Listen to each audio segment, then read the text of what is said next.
All right. Season's greetings, Blue Zabuka. What a name, Blue Zabuka. I like that name. We're talking. We're talking.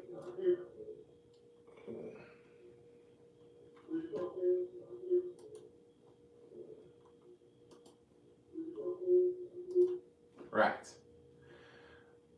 We're talking as we've continued for quite some time now. We're talking about the continuing saga of the unions and the government.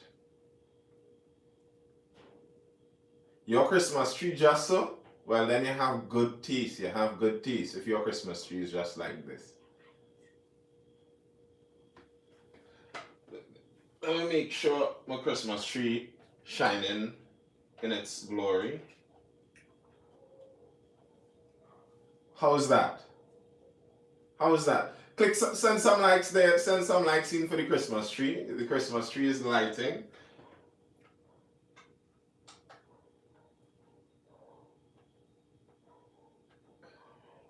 Yeah. That's not. What is the book behind me? There are multiple books behind me. Two of the books are 12 Rules for Life and Beyond the Order. Two books from psychologist Dr. Jordan Peterson. Yes, Beyond Order is one of them. All right. We'll get to what the law is. All the best for you to Miss Chrissy G. AG stands firm. No job, no pay for public servants. This is after they had some consultations yesterday. The Attorney General met with the union leaders and the intention was, to actually get to trash out some things and see where they could get some common ground and maybe both of them would be able to get the things they want, but apparently it fell through. The government will not withdraw its proposed vaccination policy for the public sector, says Attorney General Faris Al-Rawi. At a news conference yesterday, he further called on Ansel Roche, head of the Oilfield Workers Trade Union, and the Joint Trade Union Movement to tell the country why he got vaccinated but does not support others taking the vaccine. Now, right up to Mr. Attorney General, that actually isn't a very hard thing to understand.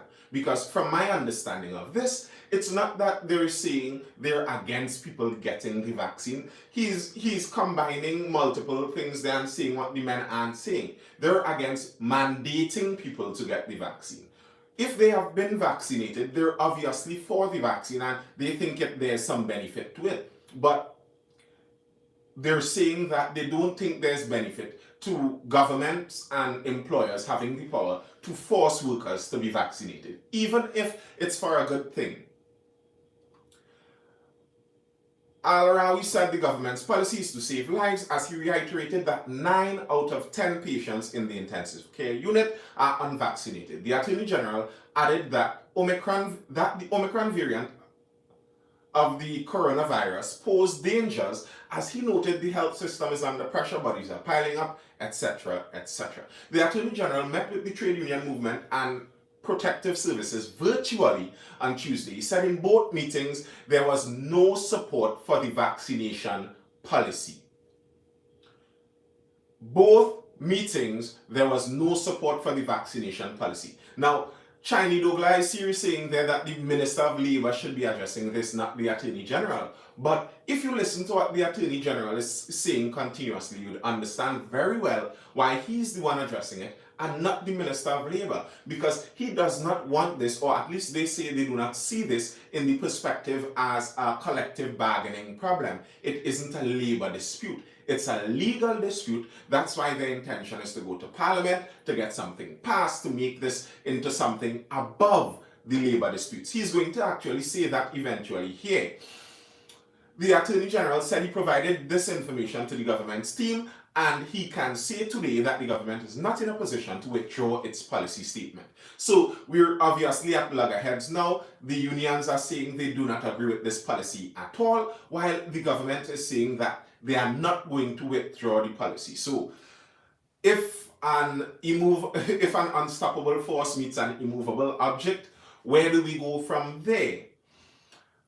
Arawi said Roger had indicated the unions were not anti-vaccine and that he had taken the vaccine. And this is Arawi speaking here. You respectfully have me in a position where I simply do not understand how you can decide to take a vaccine but not be in support of others taking a vaccine. So perhaps Mr. Roger can explain that position for us, he said. And I can explain, well, let me not put words in Mr. Roger's mouth. I cannot speak for him. But me, myself, I have said it numerous times. I have no problem with the vaccines. But I do have a problem with mandating the vaccines and attempting to use coercive methods to get the population to do things. And people, what I think many people are keeping in mind is that something like this sets precedent. It says that, okay, such a step is okay for governments to do. A government can mandate that you put something inside of your body if they deem that it would be for your health benefit. And I'm not sure I'm willing to give politicians, human politicians, in all their great imperfections, that amount of power. It's about choice, very correct. Omicron explosion, the Attorney General appealed to the trade union movement to see what they want and what recommendations can they put forward to save lives that can be dealt with immediately and manage the Omicron explosion. Arawi noted this country has recorded over 2,600 COVID-19 deaths and the government is in the position where it is obliged to act to save lives. And that's understandable. This is what makes part of this situation so difficult where it stands, because people are dying. So if you're coming now and saying that what the government is doing is a bad choice, it's difficult to say that when the government could say, but look, people are dying. But and over and over, I find myself in the position trying to explain this position to some others, this position that I hold, that I am not against vaccination and I do not want more people to die, obviously. It seems so ridiculous to me sometimes when someone suggests that maybe this policy wouldn't be the best method to get what the solutions that we say we want done. This mightn't be the best method to do it. And you say that and people assume that because you don't think this policy is the best method that you want people to die. Obviously you do not. I don't think even some of the worst anti-vaxxers in Trinidad, in the world, are aiming for people to die. That's not what they intend. J. Chris, good night. You see, I actually started during the 9 o'clock hour, so I wasn't early, but we're getting there. Arawi also said during the Delta surge, there were calls for government policy, and now there's a policy during the Omicron. No recommendations are coming forward. Now, you see, here's part of the problem as I see it, where we will see the solutions to a lot of these issues, a lot of the issues that we're going to talk about tonight, a lot of the topics we're going to cover. I think, good night, Kareem, I think what determines how it eventually ends is how the Omicron variant turns out. And we are seeing some evidence of this. The evidence isn't final, the evidence isn't sure, but there is some evidence of how the Omicron variant is setting up and lining up. We'll go through that somewhere at the end. We're still on the Attorney General. The Attorney General said he indicated there would be difficulty in giving priority access to law enforcement getting medical treatment, given that there are hundreds of thousands of workers who work on the front line, including doctors and nurses. So what happened there is when he spoke to the protective services, because if you remember, there's no branch of our protective service. And when we're saying protective service, we're talking police, fire, prisons, army, regiment, coast guard, air guard. There's no branch in any of our protective services where the vaccination rate is over 50%. The protective services seem very hesitant to this vaccination business. So when he spoke to the protective services told him they had quite a long list of things that they are basically demanding in order for them to agree to any policy like this. And here's the thing. Out of every area, I think, this is my view, this is my personal opinion, I think out of every area, out of all the bargaining forces, the bargaining unions that are taking part in this whole event, the protective services have the most cards in hand? I may not be able to stay the entire live, so is it possible to answer the question I asked? Snow. What was the question you asked, Mr. Snow? So in other words, the workplaces cannot mandate it if it's not in law as yet. Well, I'll get on to an article here where we saw the industrial court, one of the cases already reached to the industrial court, and the industrial court gave the workers an injunction saying that as of yet, the employers cannot keep you out of the workplace. Now, that was for that specific case. An employer technically could do what they want in the moment. What may be able to happen is you may be able to try to get something done in a court of law, but in the moment, the employer generally could do what they want. If they have the security at the door, they could tell you don't come in. But those cases are still in the court of law. The difficulty is, for example, right now, Republic Bank, their workers, as I mentioned before, some of their workers who are unvaccinated are already facing consequences. But their union, Big Bankers and Insurance General Workers Union, something like that, that union has the bank in court, in the industrial court, but the case is set for February, while the bank has already determined by mid-January they would be letting go those workers. So I don't think there's anything that can be done to help those workers in between mid-January and February. So even if the court determines that the workers are in the right, the workers are going to have to face those consequences between January and February. And as I was saying before on some of the mandate policies, I think that's part of the trick or the coercion in the policy, because if you're a big enough company, you know that by the time, even if you lose in court, by the time your workers are put through that, the majority of the workers who are resisting the vaccine mandates very likely would have gone and gotten vaccinated. They wouldn't go through that amount of difficulty, because let's take that specific example. You're fired mid-January and they say they're not paying you for that January. And we already know that January has 150 days, the 150 days of January. So during that other half of January, that other 75 days in January, you are going to be home with no salary and no option, waiting on the court case in February and hoping, because it still isn't sure that the court is going to determine this in your favor. So if you're saying that I'm waiting and I'm hoping for the court to change this in my favor, and then February comes and you lose the case, you're in double problems there. But now if you've gone and you went and looked for another job and you're trying to make something on the side, and even if you win the case, would you even go back to the job place? And I think that kind of difficulty is where the mandates would work, whether they're against the law or not. Whether you win in court or not, a lot of the force of the mandates would work. As someone is asking in the chat about the unvaccinated workers walking off, that is the power where the unions come in. Unions, the principle of unions is very simple, Unions aren't about law, aren't about legality. They don't care about what flies in the law. They're about power in numbers. So even if an employer could decide, well, we get a law to make sure XYZ is the case. If you could get as many workers as you can on your side to say, well, we aren't going to work. And we aren't going to work is the primary right we have as free people.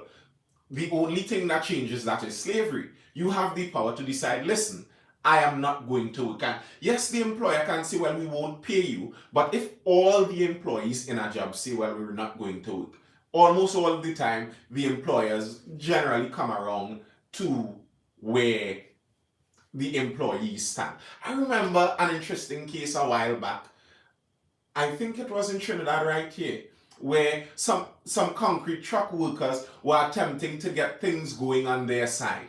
And the employers were resisting them. They weren't listening to the negotiations. So what the drivers did, they filled their trucks up with the concrete and then walked off the job.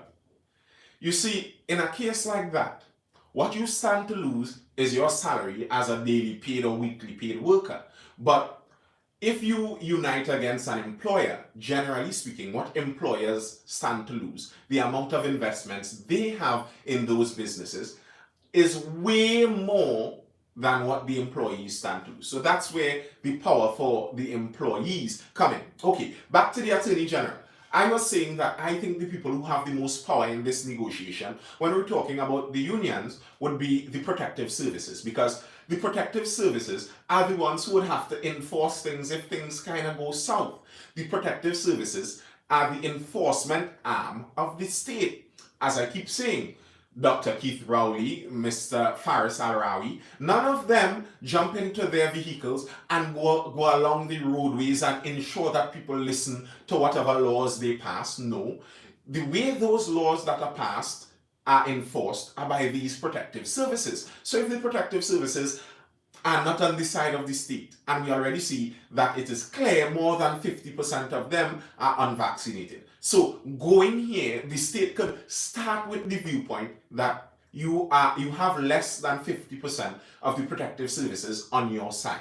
And then there stands the very high possibility that some of the vaccinated people also in the protective services would also stand with their unvaccinated compatriots, would also stand with their fellow unvaccinated employees. So you may not have even 25% of the protective services. And if as a government, you do not have 1/4 even of the protective services on your side, listening to the policies that you want, it's going to be very difficult to get it through. So that's why I think the primary group that the government is going to negotiate with is the protective services. And don't be surprised. People are so strange. I've seen it before in those kinds of negotiations. All the different unions are standing together, but then the protective services get an offer that they cannot refuse, because one of the requests that the protective services is making is that they want the government to take some liability if there is some adverse effect from the shot. And that's understandable. I understand that position perfectly. If you're saying that the shot is 100% safe, it's very effective, and we all have to take it, well, then take liability. If something happens to me because of this shot, then you need to pay me for it. And let's say that the government agrees to this, and they give them a bonus, and they tell them whatever else they want to hear. And the protective services then turns on all the other public servants and say, well, we got what we want. Tough. So that's also a possibility that they could negotiate with the protective services, get enough of what they want on their side, and then the policy becomes much easier to enforce. But here's something interesting. I think this is a very interesting factor in this that came up recently. The Attorney General mentioned that they also have intention of not only turning the general public sector into a safe zone, but even the parliament, as in where the senators, where the members of parliament are. So anyone who would not be vaccinated, who is not vaccinated, would then not be able to enter the parliament. I think Tiantec and Wassa also have a very big say. Someone is asking that in the chat. They do have a very big say, but here's the problem with Tiantec and Wassa. They are very easy to replace. Well, not very easy, but they are easier to replace than the protective services. You need at least 6 months to train nearly any branch of the protective services, while Tiantec and Wassa, you fire everyone and you put an ad out in the papers, and you're going to get a flood of applications for every single position in Tiantec and Wassa. I can assure you that. We have to reach that 10K likes real quick. Make sure you tap that like button, smash that like button, kick it in, and don't worry, I won't disappear as soon as we reach that 10K likes. We're just starting. I started before 10 o'clock. I started in the 9 o'clock hour. So yes, make sure we tap that like button. Share the live also if you think that would help and some people would like to see it. So the government was intending to start a safe zone in the parliament itself. Calls for dialogue anger as senators react to parliament's safe zone plan. Government's plan to make Parliament a safe zone for only vaccinated workers needs more meaningful, genuine consultations. Independent Senator Paul Richards yesterday responded to questions from Guardian Media about the move by the government to make Parliament a safe zone as signalled by the Attorney General. There should be meaningful, genuine consultations with key stakeholders on this critical matter before any final decision is made, Richards said. Listen, that whole statement sounds like the statements that mean nearly nothing that politicians always say. Like listen to these words. There should be meaningful, genuine consultations with key stakeholders on this critical matter before any final decision is made. Like, that statement, it says something, but it nearly means nothing to you when you think about it. It's so politically correct that whatever the meaning of the statement is kind of lost. He's saying that we need to talk before you try and put in these kind of serious measures in place. Richard said that the level of engagement is needed not just for parliamentarians, but should be used across the nation. Not only for Parliament, but nationally. But while Richards wants more discussion, the opposition does not want any more talk on the matter. Opposition Senator Wayne Mark yesterday said that the government's intention to make Parliament a safe zone for only the vaccinated, would fail. Clearly, you all need to listen to how this opposition senator went in here. Clearly, the Attorney General must be joking. He just cannot be serious, Mark said. Attorney General Faris Al-Rawi said Tuesday the intention was to have all government spaces into safe zones and only vaccinated employees will be allowed in, and that includes the Red House. While the government has made it clear that all its members are vaccinated, there has been no blanket information on all opposition MPs or senators. The Attorney General is not the employer of MPs and senators, Mark said. And I think that is actually a very good point. When it comes to Parliament, the employers of the MPs and the senators isn't the government. The government doesn't employ them. The government isn't their boss. So can the government really set that policy? That's very interesting. This is Senator Mark continuing here, there exists an independent body known as the Salaries Review Commission. Terms and conditions are set by this independent commission, not by Faris Al-Rawi, which is entrenched in the nation's constitution. Further, there is the well-established principle known as the separation of powers. The Parliament, the Executive, and the Judiciary are the three organs of state and are independent of each other, Mark said. No one can or is allowed to impose its will upon the other without dire consequences for the very fabric of the state. He said the Attorney General should be well aware of this well-entrenched principle, which is deeply rooted in our nation's constitution. And I think this is one of the most potent points. Now, many of the statements from Senator Mark I find ludicrous, but this, I think, was actually an interesting point. There's a point to be taken in here. Can the government, through health policy, determine that the opposition cannot enter the Parliament and discuss the country's business? Good night, Wendy.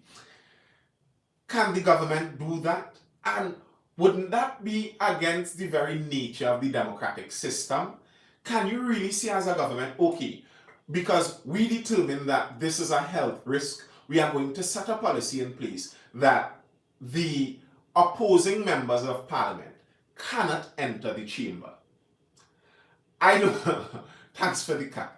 I don't think that would be within the remit of a democratic country. That doesn't make sense in a democracy. And I understand the argument, okay, it's a dangerous disease, it's a dangerous virus, we want to protect everyone. But I don't think that protection would sensibly be able to be extended to the extent where you could protect everyone by disbanding your opposition.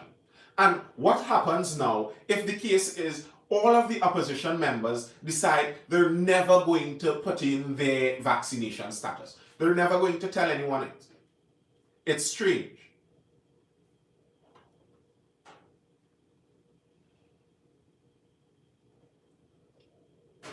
All right, let's see what some of you are saying in the chat. Can't just replace the Antec employees just like that. Sure, there will be those qualified on paper, but no. And I agree. I agree. I am not saying that that is what they will do, but what I am saying is I think that it would be easier to replace the general Antec worker.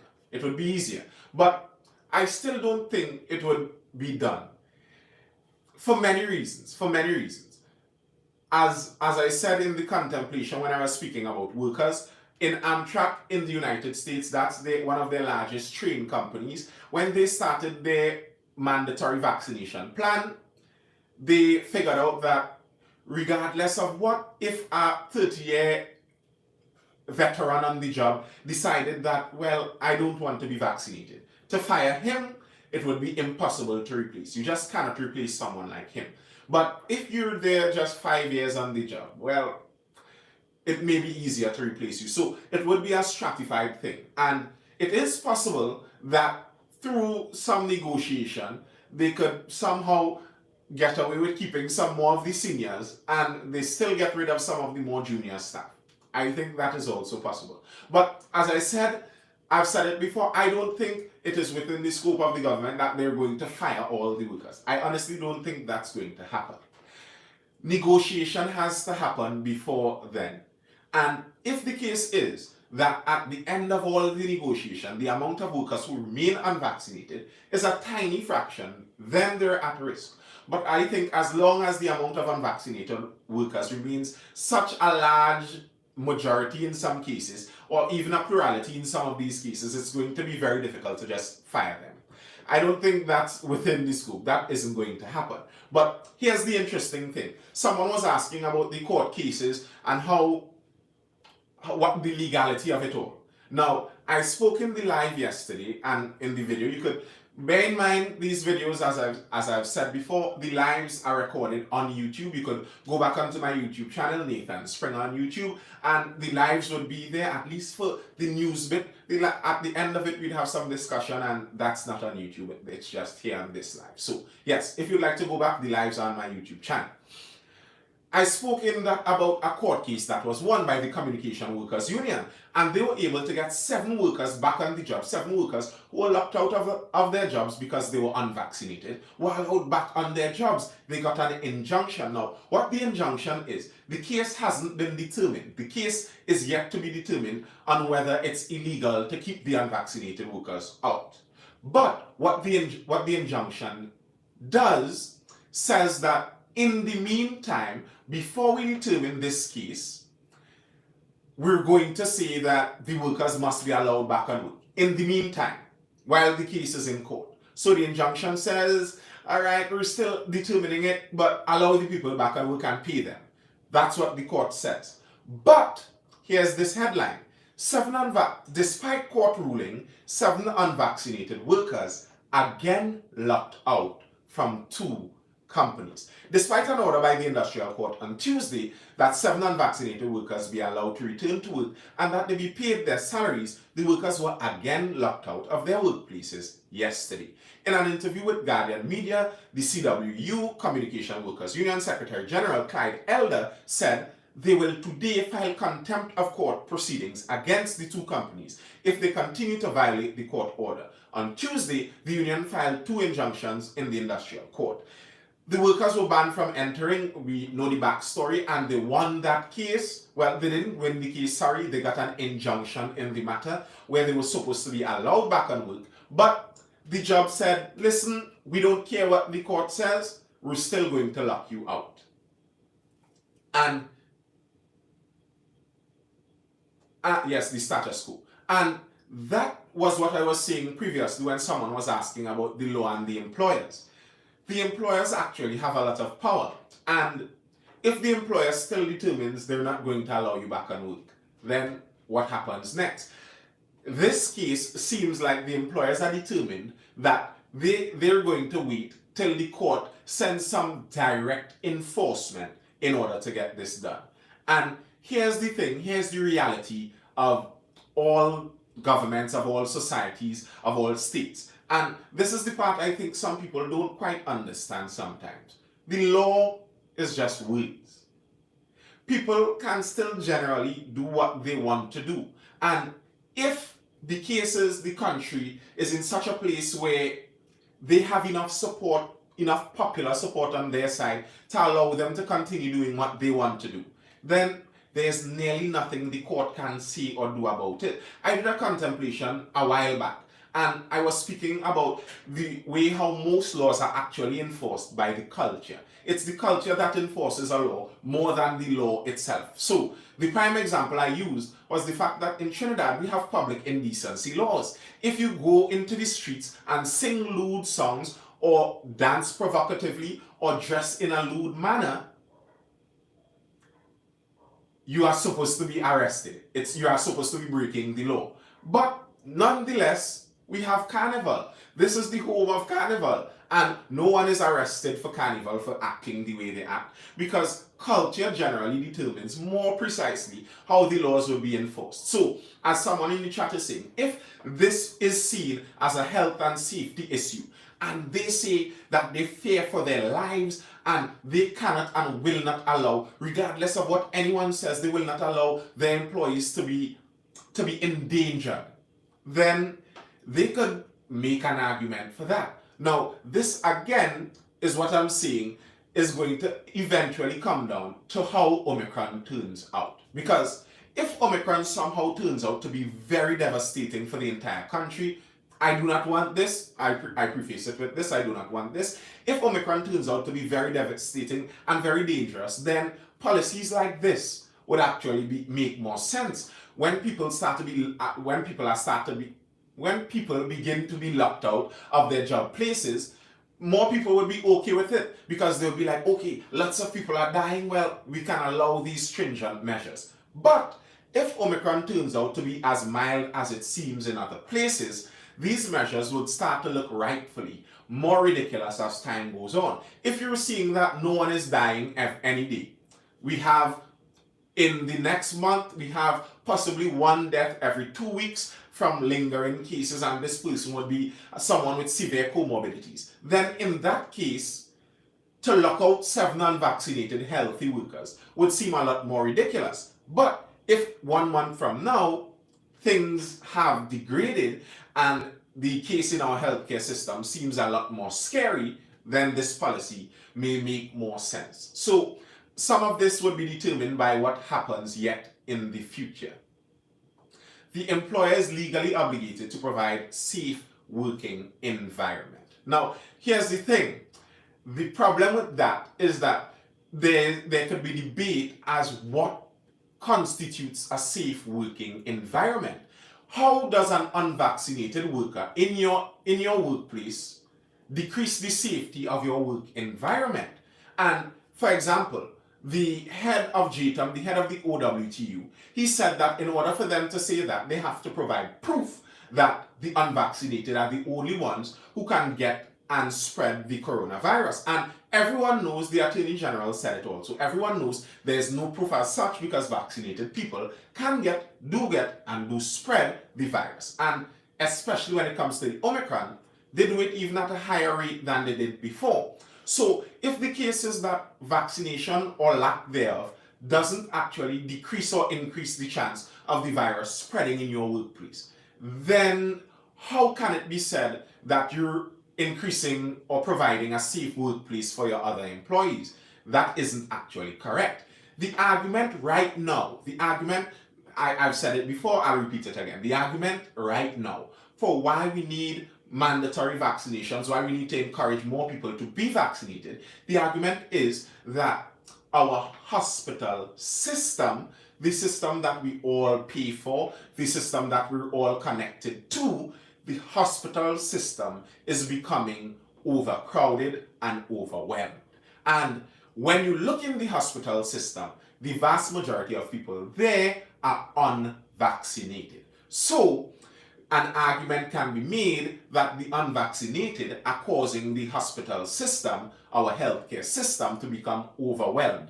And in that case, that is how they are endangering the entire country. If you overwhelm our healthcare system, the entire country can no longer keep up. People who would have to go get help for any regular thing, If you end up in an accident and you go to the hospital, if the hospital is overwhelmed because of COVID-19 patients, and we see that those COVID-19 patients are unvaccinated predominantly, we can say that, okay, what needs to happen is we need to vaccinate people so that it doesn't overwhelm the healthcare system.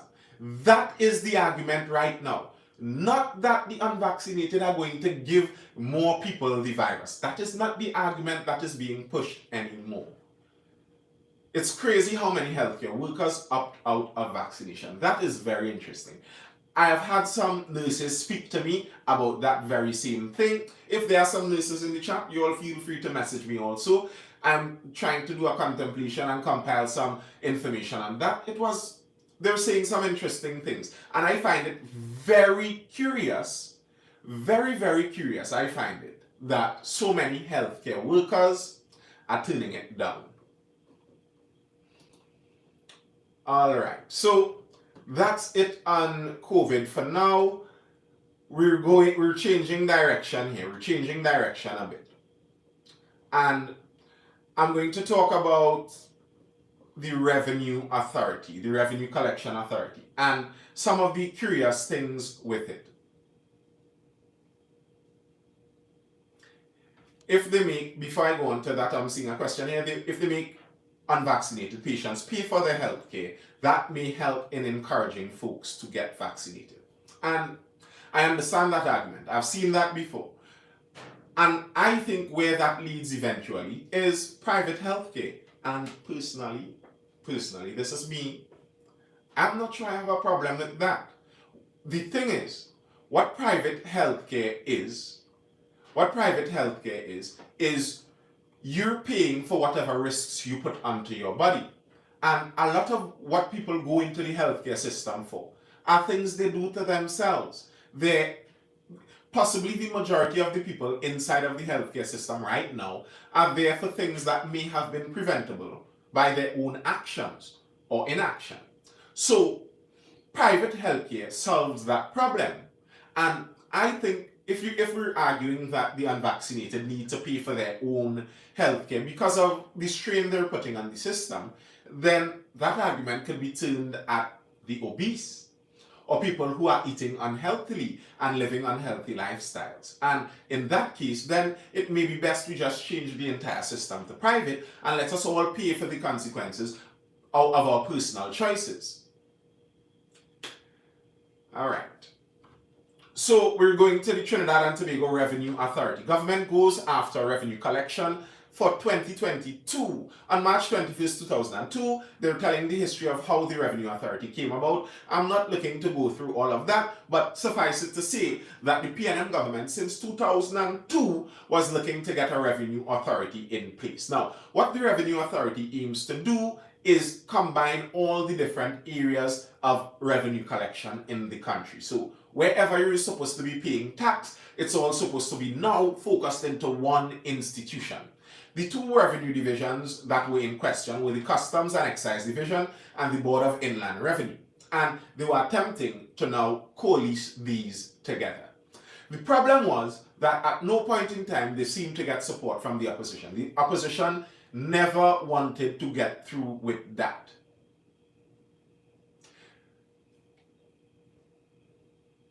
Put a pause there, and I'm seeing something very interesting that I think I have to address. Someone said here, yeah, but obesity isn't killing folks at a rapid rate. And I beg to differ. Obesity actually is killing folks at a very rapid rate.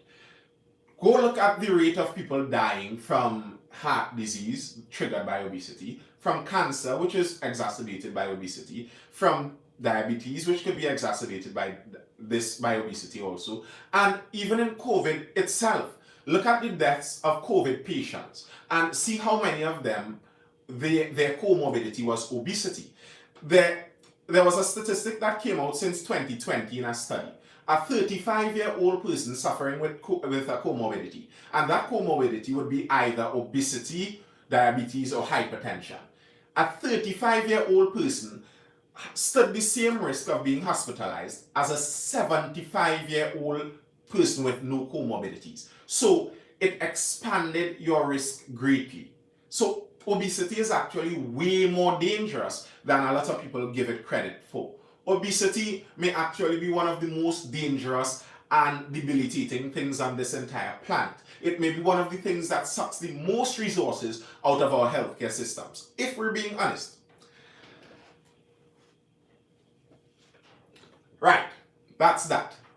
Returning to the TTR. So yes, as someone insinuated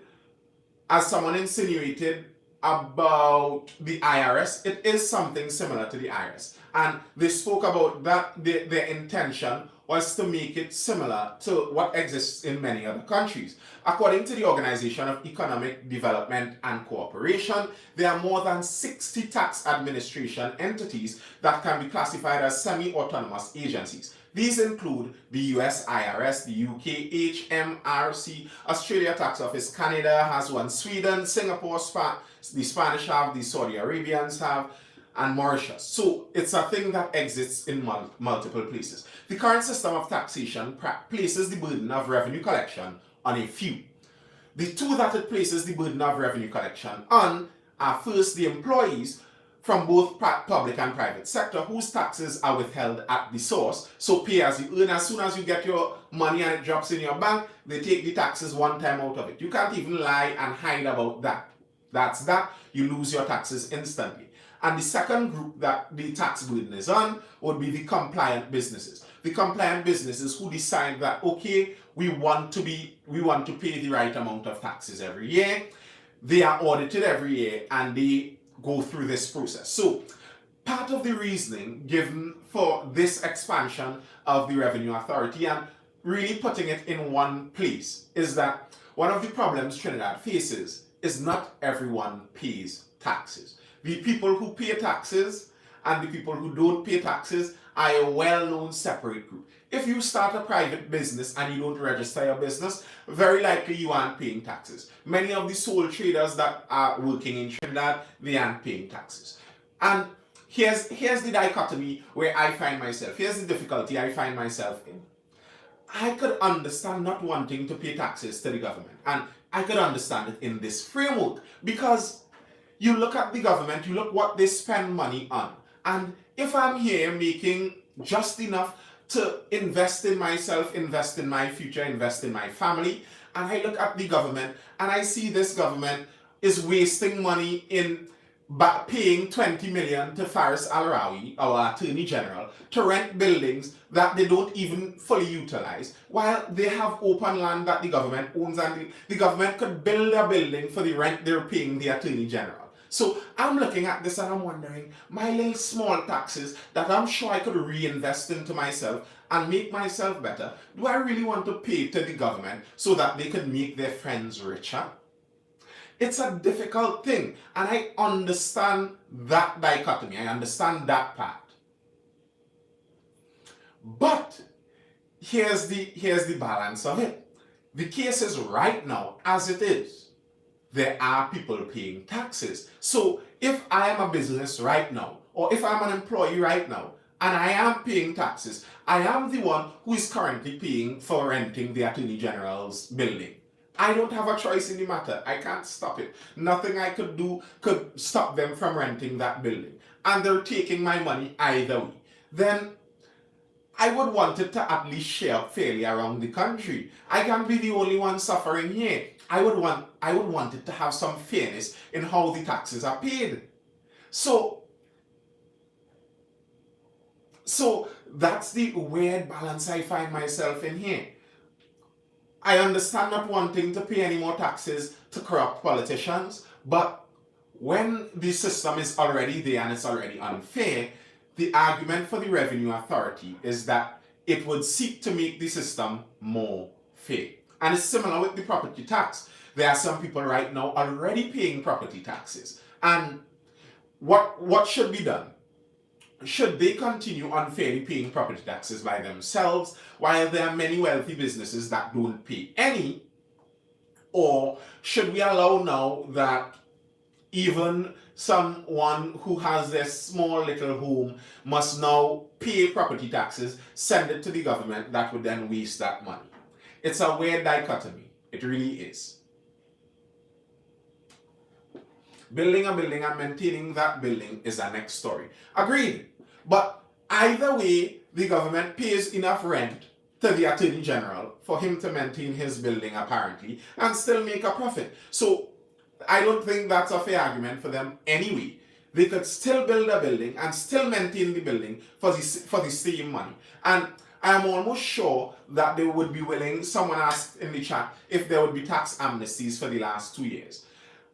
I am not sure if there would be full tax amnesties, but I'm pretty sure there would be tax exemptions. You'd be able to write up different things when if you're doing your taxes. I'm sure there would be areas you could fill in for difficulties in the pandemic that you would get some tax exemptions for. I'm pretty sure of it. Now, here's one of the things too with the property tax. For example, they had a hard deadline. I don't know how many of you remember this. There was a hard deadline.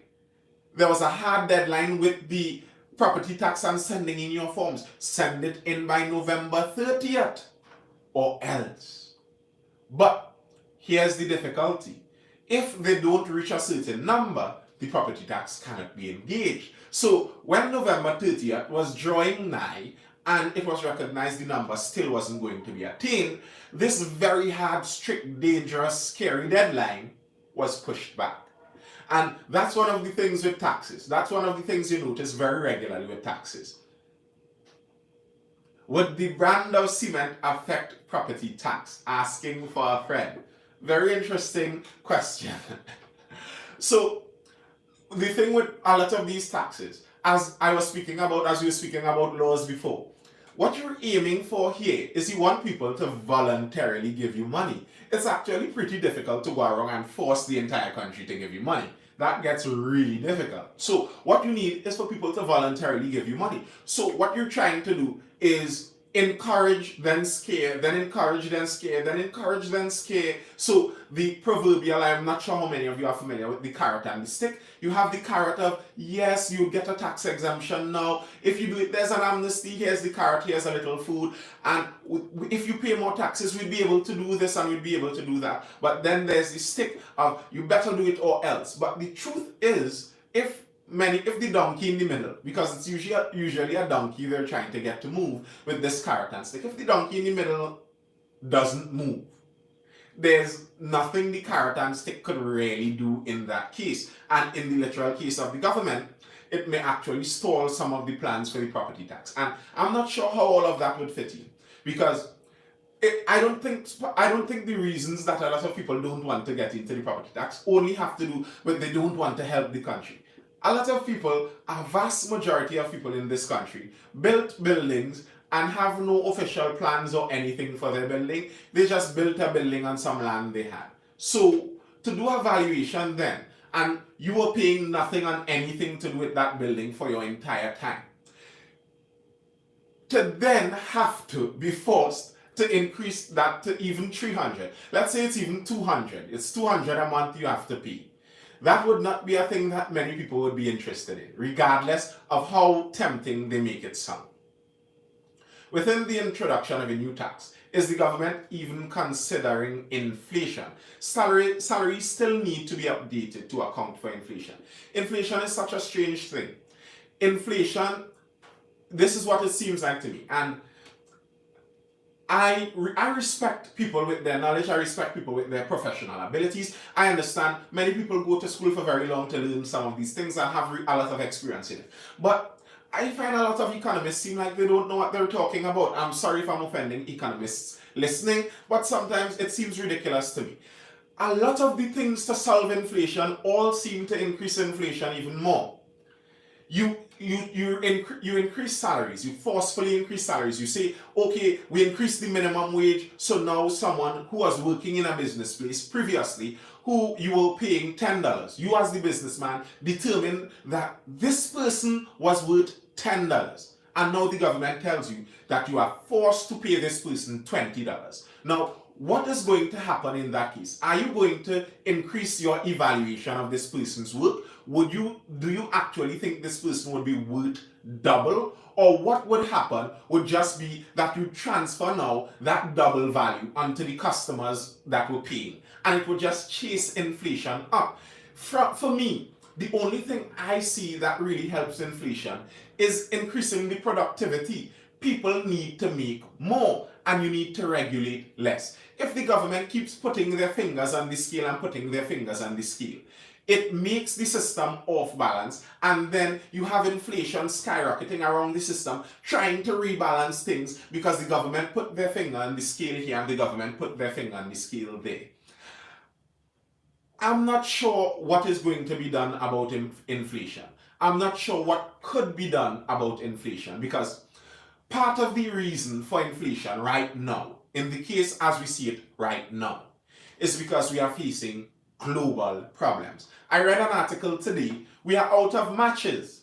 We are struggling to produce matches in the country because the wood that was imported from Russia is getting some problems because of the supply chain. We're struggling to produce matches. So if that is the case, even the matches is going to increase in price. And if the matches increase in price and you go and tell the government, well, now you have to increase my pay for this, and the matches producer still has to pay the same amount, what he's going to do is have to charge you more for the matches. It doesn't increase the amount of matches coming in. Increasing the pay, I'm not sure that would actually help.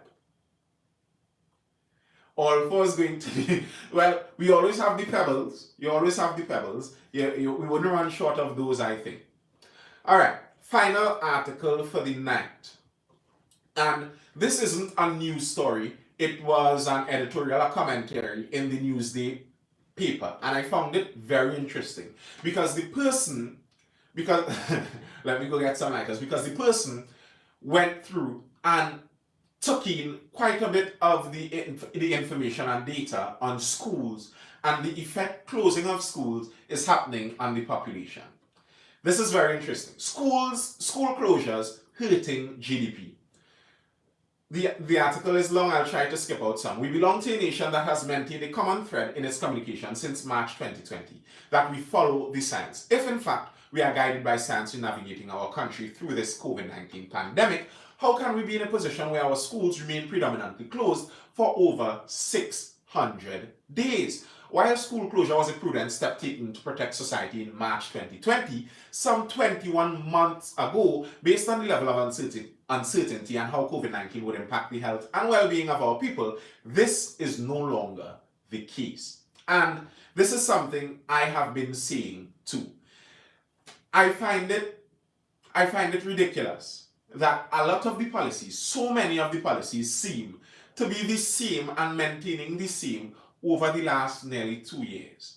It was a new virus. Some of the initial policies we did were done because it was a new virus. We had to find things out. But as we found things out, why are we not seeing the reciprocal changes in policies showing that we have found things out? And this is what this person is arguing for in this article. They're arguing that the closing of schools for as long as they did was very detrimental on our economy and on the students. In September 2020, the Inter-American Development Bank was the first to identify and simulate the economic costs of pre-primary school closures due to the COVID-19 pandemic. Across 140 countries, 6.4 billion people combined, the IDB used this simple model to show the losses in future income. The results varied, obviously. The results varied based on the countries. So what they're doing here is testing how much value a country lost by having their students, their young students, outside of school. And the amount a country lost because of it varied, obviously, depending on how many of their students were in school in the first place. So high-income countries were found to have pre-pandemic enrollment of approximately 93%, whereas low-income nations obviously had low enrollments of down to 14.9%. Using this very simplified model, the future average loss of only 12 months of school closure in the Caribbean is estimated at an astounding 6.3% decline in future GDP. So what he's saying here, what the writer, I actually don't know if it's a he, what the writer is saying here is that this loss has already been calculated into our future. We have lost 6.3% of our possible growth in our future already. The maintenance of our schools. This model excluded benefits that would be difficult to monetize. So in this model, they didn't even include all of the benefits of schooling. The benefits such as the benefits to family, the health benefits, or a reduction in the cost of crime in a society. And these three things are true. I remember we were speaking about this yesterday. Modern schools help with all three of these. Modern schools help some people to be able to afford a family life because they're able to, multiple people are then able to go to work because someone is there looking at the child during the school hours during the daytime. There are health benefits for some people. For some people, the school provides lunches, it provides breakfast. That was gone during this time. According to a study conducted by another group in 2019 about early childhood, the early plasticity and what is done or not done during early childhood can have long-term influences on the formation of human capital, health, and behavior. In fact, the training and accumulation of skills are key to breaking the intergenerational transmission of poverty.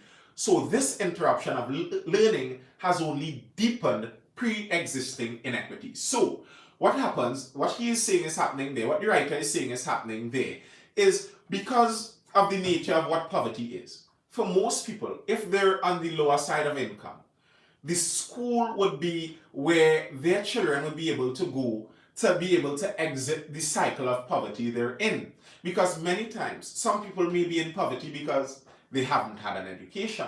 They don't know certain key skills. And if they don't know it, they can't teach it to their next generation.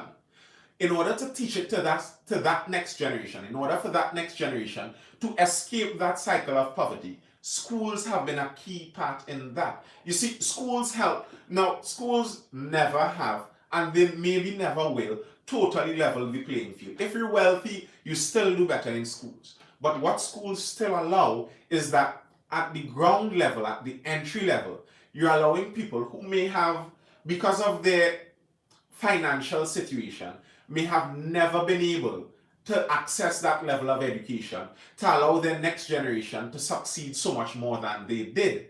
That's what schools allowed.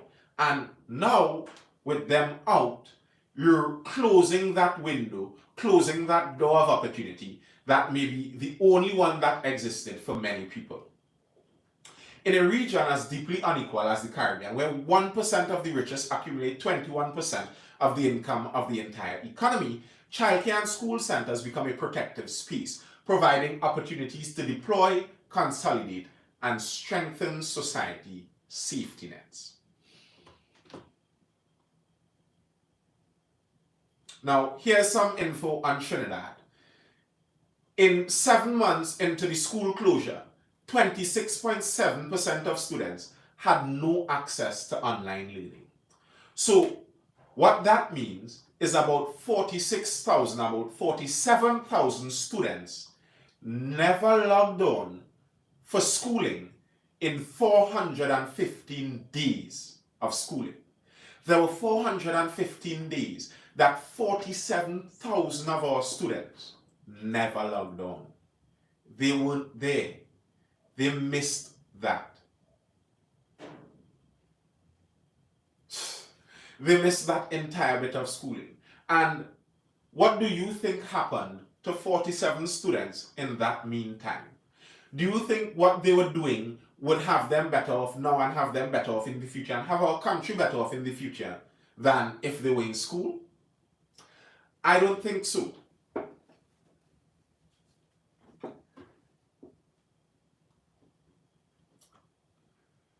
Let's see.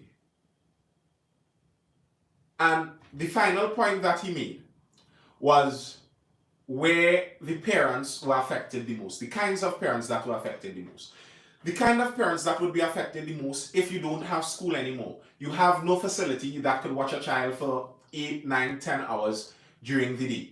The kind of parents, obviously, that would be affected the most would have been single parents. A parent who had no other option. So it's either you're home watching the child or you're in work with the child at home and have to get and hire someone to watch the child.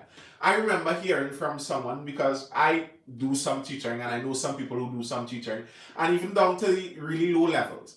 And I was hearing from someone, a single mother who wanted to go to work, and she was trying to find out and inquire what would be the cost to pay someone to pay someone and allow them to watch the child and do the schoolwork with the child and then watch the child for the rest of the day. And the amount of money that it would have cost her to hire someone to do that was the same amount that she made for the day. And in that case, what is a mother like that to do? They cannot afford to pay someone and they cannot afford to stay home. So, what kind of predicament do they find themselves in? That's the difficulty, and that's one of the reasons that many people say, regardless of what happens, we have to find a way to keep the schools open.